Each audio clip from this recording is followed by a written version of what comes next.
우리 하나님은 우리들의 마음을 잘 알고 계십니다. 그런데 어떤 사람들은 야, 하나님이 정말 내 마음을 알까? 그렇게 착각하는 사람도 있다는 것입니다. 그래서 힘들고 어려울 때 정말 하나님이 내 마음을 안다면 나를 어떻게 좀 해줬으면 좋겠다라는 그런 생각을 또 갖게 됩니다.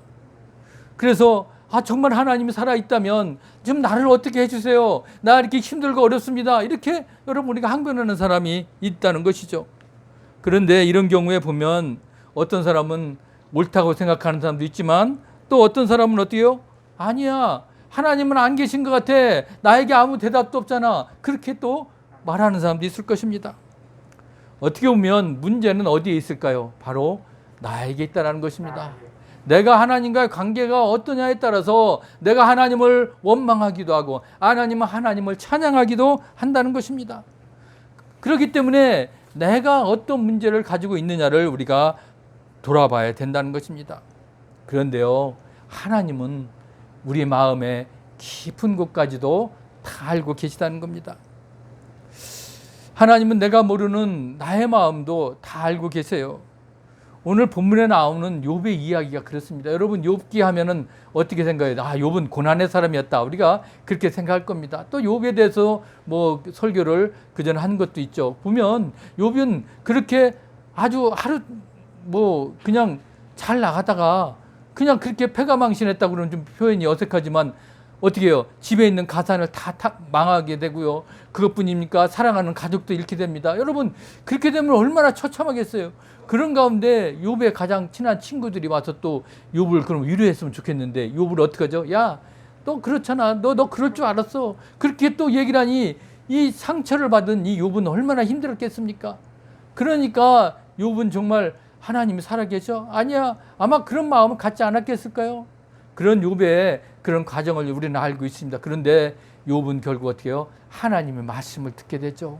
하나님이 욥에게 말하는 그것이 결국 언제요? 욥기 38장부터 41장 이 마지막 부분입니다.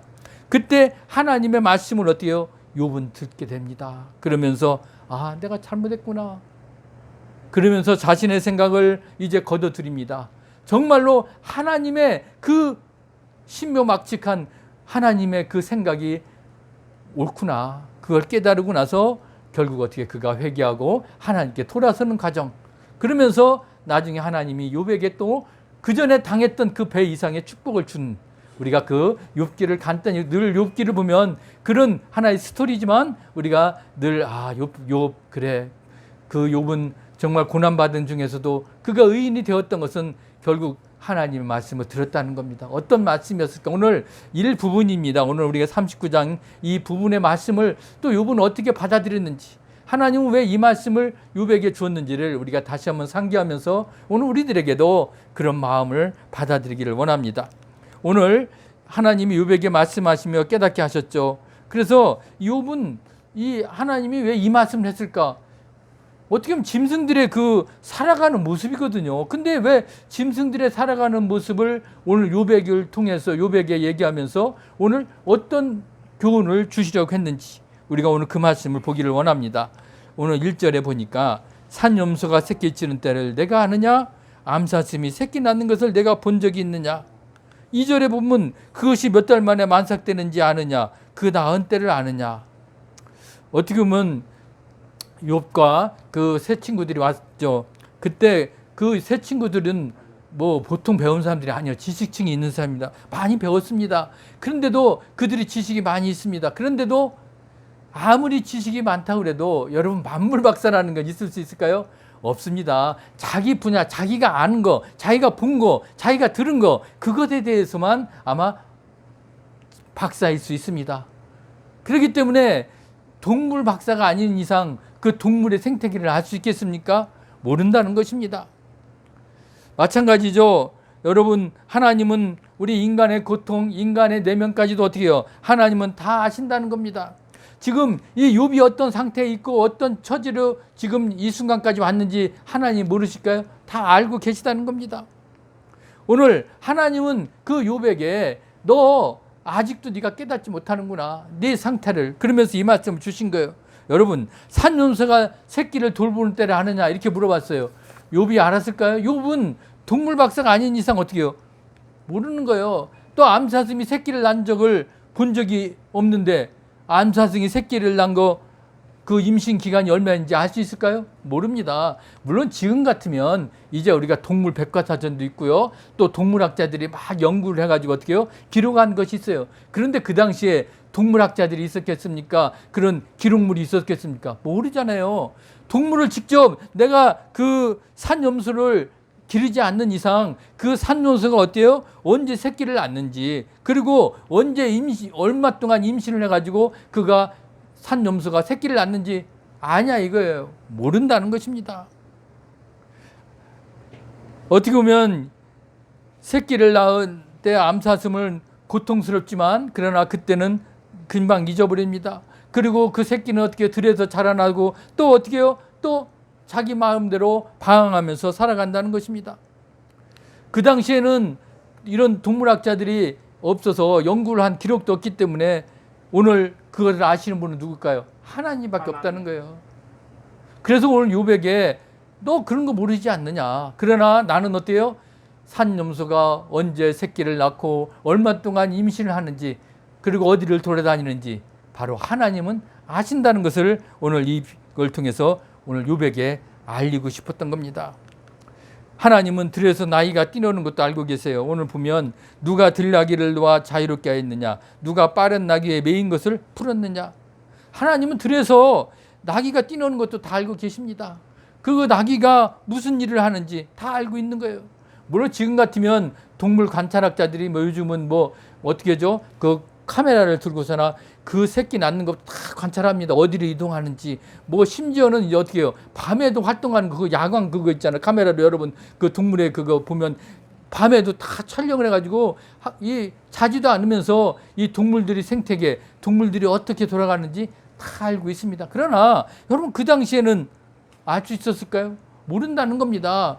자기가 아무리 배우고 자기 위치에서 사는 그것만 알지 동물들이 그런 사는 모습, 동물들의 관찰을 여러분 알 수 없다는 것입니다. 아무리 욥이 많이 배웠고 욥의 친구들이 많은 지식을 가졌다 할지라도 어떻게 해요? 그들이 그런 동물의 생태를 알 수 있을까요? 모르는 겁니다.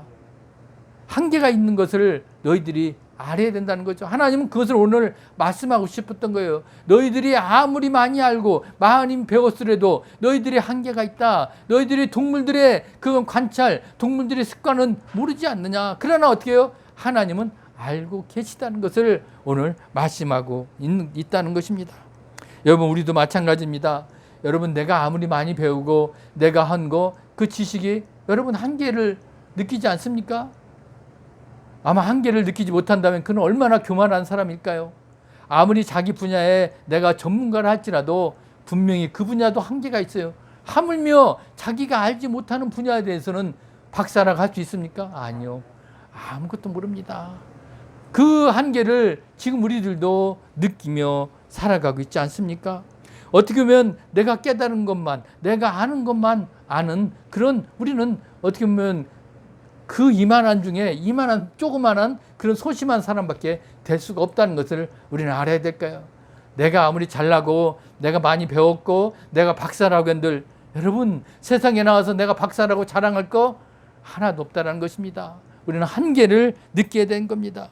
우리는 내가 가진 지식보다 더 많은 지식들이 이 세상에 있다는 것을 알아야 되죠. 오늘 이 하나님은 욥에게 너 많이 배웠고 네 친구들도 많이 배웠다고 저렇게 잘난 체하고 너한테 와서 얘기하지만 그러나 너희들은 한계가 있다는 거예요. 너희들은 지식의 한계도 있고 세상의 물정도 모르다는 거예요. 그러나 나는 하나님은 어떻게 해요? 모든 것을 이미 다 세심하게 알고 있다는 것을 오늘 말씀하고 있습니다. 그래서 들나귀의 그런 생활 거쳐 들나귀가 자유롭게 돌아다니는 거 너희들이 아느냐는 거예요. 그리고 그 들나귀는가 집은 어디요? 그 들을 집으로 삼고 소금 땅을 그것에 사는 처소로 삼았느니라.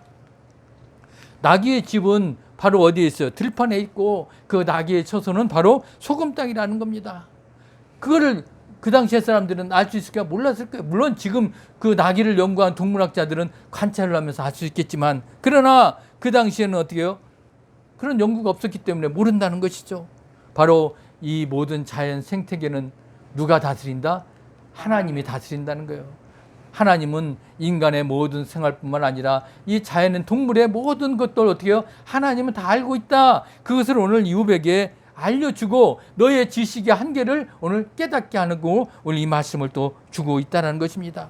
그러면서 계속 들나귀들이 어떤 생태를 보고 있는지 설명하고 있죠. 들나귀는 설금에서 짖거리는 소리를 비웃나니 낙이 치는 사람이 지르는 소리는 그것에게 들리지 아니하며 초장 언덕으로 두루다니며 여러 가지 푸른 풀을 찾느니라. 어떻게 보면 하나님은 이 사람들이 때로는 짐승만도 못한 일을 저지르면 알고 계세요. 여러분 짐승도 어떻게 해요? 제 어미를 다 알고 있잖아요. 그래서 여러분 동물의 왕국들 보면 짐승들이 얼마나 어미가 새끼를 돌봅니까? 그리고 새끼들은 어떻게 해요? 다른 데로 안 가고 어미가 가는 길만 따라 졸졸 따라다닙니다. 짐승이 바로 어미가 제 새끼를 품은 것처럼 우리 하나님은 어떻게 해요? 하나님의 백성을 품으신다는 겁니다. 절대로 하나님의 자녀를 어떻게 해요? 내버려 두지 않습니다. 그냥 어느 곳에 방황해서 그냥 하지 않는다는 거예요. 지켜주신다는 거죠. 지난주에 여러분 목자 얘기했죠. 예수님은 우리의 목자가 되십니다. 그 우리는 뭐죠? 양이라고 그랬잖아요. 그렇기 때문에 이 양은 어떻게 해요? 목자의 돌보심 때문에 양은 안전한 곳에 거주하면서 맛있는 걸 먹고 또 물도 마시면서 성장하는 것입니다. 그런 목자를 돌보는 목자처럼 여러분 오늘 하나님은 우리를 돌보시고 계시는 겁니다. 그렇기 때문에 하나님은 당신의 그 백성을 어떻게 해요? 절대로 외면하지 않으신 거예요. 다른 곳으로 빠지지 아니하게 하신다는 겁니다. 그런데 우리가 지도자라는 사람들이 보면 어떻습니까? 그냥 자기 백성들을 나락으로 빠지게도 하는 경우가 있잖아요. 지금도 우리가 보잖아요. 왜 우크라이나 러시아가 전쟁을 합니까? 그 러시아 그 지도자 한 사람 때문에 그 백성들이 얼마나 좀 전쟁통으로 그냥 끌고 가서 지금 목숨을 잃고 있어요. 그 지도자의 선택 하나 때문에 많은 피해를 보는 백성들이 있습니다. 그렇기 때문에 지도자의 그 어떤 생각을 가지고 있느냐가 얼마나 중요합니까? 오늘 우리가 이 들나귀도 마찬가지입니다. 들나귀들도 자기들이 그 행동을 하면서 자유롭게 살아가고 있습니다. 그런데 그 들나귀 보고 여러분 너 왜 거기 있느냐? 그 집에 바깥에 돌아다니는 들나귀를 집에다가 가두고 있으면 들나귀가 가만히 있을까요? 일을 할까요? 일하지 않습니다. 집에서 일하는 나귀가 있고 밖에 나가서 뛰돌아다니는 나귀가 있다는 것입니다. 그것을 오늘 우리가 또 구분해야 될 수 있다는 것을 우리는 분명히 알아야 될 것입니다. 그것은 바로 하나님이 그렇게 그 들짐승조차도 세밀한 부분까지도 다 아신다는 거예요. 들에서 노는 들짐승 그리고 안에서 노는 들짐승. 그래서 오늘 이렇게 얘기하죠. 들소에 대해서 또 예화를 듭니다. 들소가 밖에 뛰돌아다니는 들소인데 그 들소를 구워주고 집에 그 외양간의 소처럼 너 일해봐 하면 일하겠습니까? 아니요. 일을 못한다는 거예요. 우리가 집에서 일하는 소 그리고 바깥에서 뛰돌아다니는 소 다르다는 것을 오늘 또 말하고 있는 것입니다. 그러면서 그 밖에 나가는 들소가 어떻게 이랑을 갈고 또 어떻게 골짜기를 따라 썰매를 끌겠느냐. 결국 농사를 짓게 할 수 있는 그거를 들소가 할 수 있느냐는 거예요. 못한다는 것입니다. 그리고 그것이 힘이 세다고 내가 그것을 의지하겠느냐. 내 수고를 그것에게 맡기겠느냐. 하나님은 자연 생태계는 자연 상태계대로 돌아가게 그렇게 어떻게 해요? 만드셨다는 것입니다. 들소는 어떻게 해요? 바깥에서 그렇게 그냥 마음대로 돌아다니게 만들었고 또 어떻게 해요? 집에 있는 소는 어떻게 해요? 집에 와서 외양간에 가둬놓고 어물을 주면서 어떻게 해요? 그 소는 또 일을 하고 썰매질을 하면서 우리 농사질을 할 수 있는 게 바로 그 우리들이 기르는 소라는 것입니다. 여러분 하나님은 그만큼 그렇게 억지로 들소를 집에 가둬다가 그냥 일을 시킨다고 해서 일하는 것이 아니라는 것을 오늘 말씀하고 있는 것입니다. 그렇기 때문에 이 얘기는 무엇입니까? 하나님의 뜻을 안다면 하나님의 말씀에 순종하며 살아가라는 거예요. 인간의 욕망으로 내가 어떻게 해보겠다라고 억지를 부리면 어떻게 해요? 일이 됩니까? 안 된다는 것이죠. 오늘 들소를 비유를 통해서 오늘 하나님은 말씀하고 싶었던 게 무엇일까요? 억지로 그냥 내가 이거 해보겠다라고 아무리 힘을 쓰고 내 욕심대로 그것을 한다고 해서 일이 되느냐? 안 된다는 것입니다. 하나님은 우리에게 순리대로 일을 하라고 말씀하고 있어요. 그래서 억지로 되지 않는 일을 내 욕심과 힘과 그런 욕망으로 이루어진다면 절대로 그렇게 할 수가 없다는 것입니다. 하나님은 순리대로 우리의 마음에 맞게, 우리의 처지에 맞게 그렇게 일을 할 수 있도록 우리를 만드셨다는 것입니다. 그것을 알려면 어떻게 해요? 하나님의 뜻을 알아야 되죠.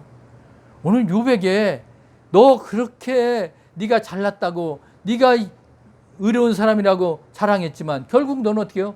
너는 한계가 있지 않았느냐? 네가 가정을 다 잃고 재산을 다 잃고 사랑하는 가족도 잃었지만 네 친구들이 와서도 너에게 위로의 말도 주지 않는 거, 넌 그런데도 아직도 정신을 못 차리냐? 네가 의지할 건 누구냐? 바로 하나님이라는 거예요. 하나님의 뜻을 네가 분명히 알지 못했기 때문에 그랬다는 것을 오늘 이 또 비유를 통해서 말씀한 거예요.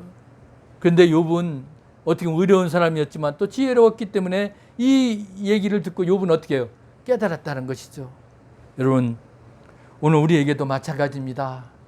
내가 억지로 들소처럼 들소를 가지고 내가 되지 않는 일을 들소에게 그 집안일을 시킬 수 없다라고 그랬는데 내가 혹시 내가 맞지 않는 일을 내 욕심 때문에 혹시 하고 있지는 않은가?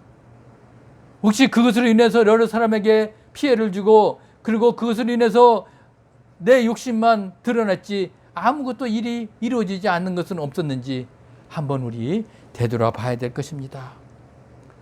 오늘 하나님은 이렇게 자녀와 자신이 가지고 있는 재산을 다 잃어버린 욥, 심지어 병까지 얻었잖아요.